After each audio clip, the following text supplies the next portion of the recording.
Hi friends, welcome to Thangam village சமையல். நம்ம இன்னைக்கு வாழைப்பழம் ரவை வச்சு லட்டு மாதிரி ஒரு ஸ்வீட் தான் செய்ய போறோம். வாங்க எப்படி செய்யலாம்னு வீடியோக்குள்ள போவோம். நல்லா பழுத்த 2 நாட்டு வாழை எடுத்திருக்கோம். என்ன வாழைப்பழ நாட்டு எடுத்துக்கலாம், நான் நல்லா பழுத்து இருக்கணும். இப்போ இதை தோலை நீக்கிட்டு நல்லா மசிச்சு எடுத்துட்டு வந்துக்கலாம். இப்போ இந்த அளவுக்கு நல்லா வாழைப்பழத்தை மசிச்சு எடுத்துக்கிட்டாச்சு. 2 பழமே இவ்வளோ கம்மியாக தான் இருக்கு, பார்த்துக்கோங்க. இப்போ அடுப்பை ஆன் பண்ணிக்கலாம். ஒரு கடாய் அடுப்புல வச்சிருக்கோம். இப்போ 2 ஸ்பூன் அளவுக்கு நெய் விட்டுக்கலாம்.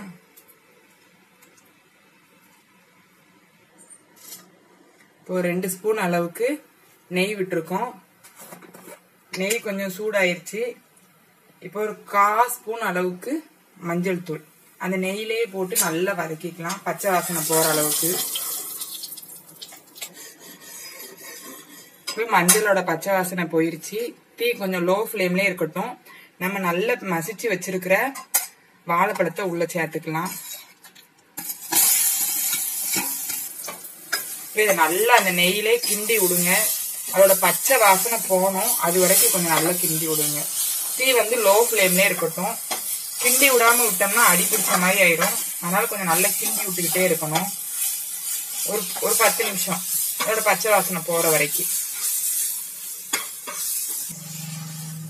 கொஞ்சம் இந்த மாதிரி நல்லா பழத்தை இப்படி அமுக்கி அமுக்கி விட்டு விட்டு கிளறி விடுங்க. ஏன்னா வாழைப்பழத்துல அந்த உள்ள இருக்க விதை இருக்கிறதுனால அது கொஞ்சம் கட்டி கட்டியா இருக்க மாதிரியே இருக்கும்.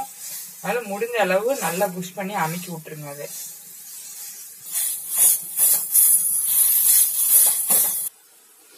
இப்ப வாழைப்பழத்தோட பச்சை வாசனை நல்லாவே போயிருச்சு. ஒரு டம்ளர் அளவுக்கு ரவை எடுத்திருக்கேன். அந்த ரவையை இதுல சேர்த்துக்கலாம்.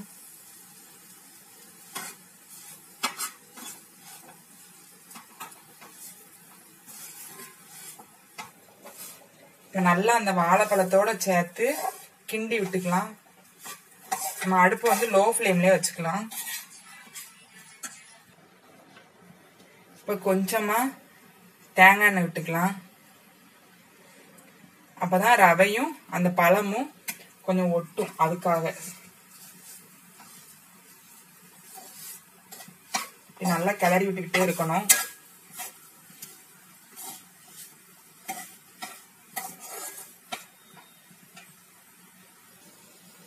இந்த அளவுக்கு நல்ல பழமும் ரவையும் சேர்ந்து ஒன்னாகிற அளவுக்கு நல்லா கிளறி விட்டுக்கணும். நம்ம ரவை வறுக்காத ரவை போடுறோம், அதனால ரவை ஒரு 2 நிமிஷம் இந்த நெய்யிலே வறுபடட்டும். நெய் பத்தலை அப்படின்னா தேங்காய் எண்ணெய் கொஞ்சம் கொஞ்சம் மிக்ஸ் பண்ணிக்கலாம். ரவையில எந்த உணவு செஞ்சாலுமே நம்ம தேங்காய் எண்ணெய் ஊற்றும் போது அதோட டேஸ்ட் கொஞ்சம் நல்லாவும் இருக்கும்.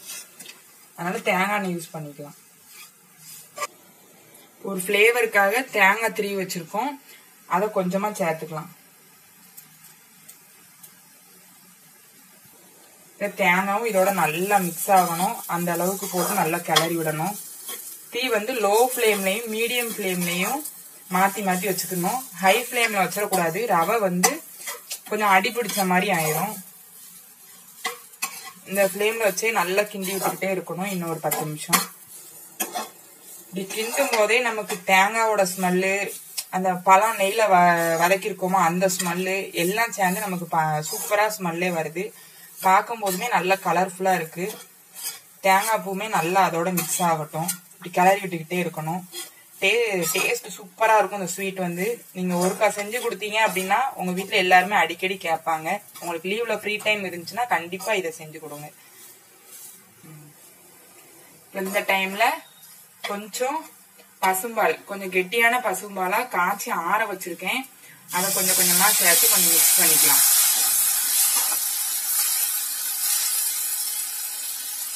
அந்த ரவை கொஞ்சம் ஊறி வேகணும்ல, அதனால பால் ஆட் பண்றோம். இது கொஞ்சம் கட்டி பிடிக்காம நல்லா கிண்டி விடணும், இல்லைன்னா கட்டி பிடிச்சிரும்.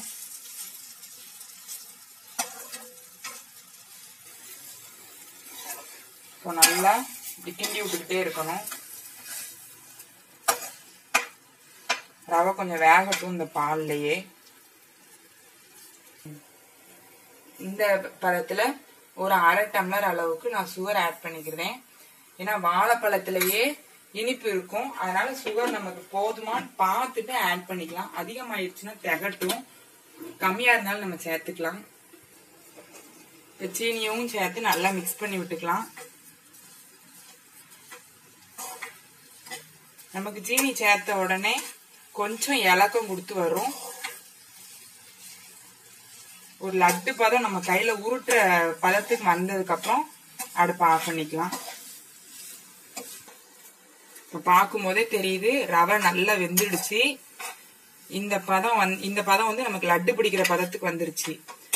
இந்த பதம் வந்தோடனே அடுப்பை ஆஃப் பண்ணிக்கலாம். கொஞ்சம் மிதமான சூட்ல குட்டி குட்டி பால்ஸா நம்ம உருட்டி லேசா நெய் ஊத்தி அதுல பரட்டி எடுத்துக்கலாம். அவ்வளவுதான். கொஞ்சம் வெயிட் பண்ணுவோம். ஒரு மிதமான சூடுல இருக்கட்டும். கொஞ்ச நேரம் ஆறட்டும். இப்போ இந்த மாதிரி நல்ல லட்டு மாதிரி பிடிச்சு வச்சாச்சு. பாருங்க, கையில கொஞ்சம் கூட ஒட்டவே இல்லை. நெய் எண்ணெய் எதுவுமே நம்ம கையில தடவவே வேண்டாம். சும்மா உருட்டினாலே போதும். இப்ப அதே கடாயில மறுபடியும் கொஞ்சம் நெய் ஊத்தி வச்சிருக்கோம். இப்போ ஒரு பால்ஸா இது உள்ள இறக்கிக்கலாம்.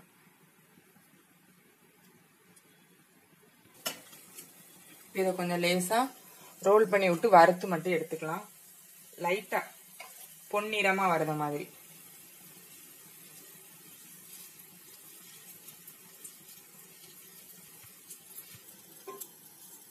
லைட்டா அப்படியே ஒரு ஸ்பூன் வச்சு அப்படியே கொஞ்சம் ரோல் பண்ணி விடுங்க. அப்பதான் கொஞ்சம் பொன்னிறமா வரும். நமக்கு கொஞ்சம் கிறிஸ்பியாவும் இருக்கும் மேல உள்ளது. நல்ல பொன்னிறமா வந்துருச்சு. அவ்வளவுதான், நம்மளோட ரவா லட்டு ரெசிபி ரெடி ஆயிடுச்சு. நீங்களும் இதே மாதிரி ஈவினிங் ஸ்நாக்ஸ் பதிலாக குழந்தைங்களுக்கு செஞ்சு கொடுங்க.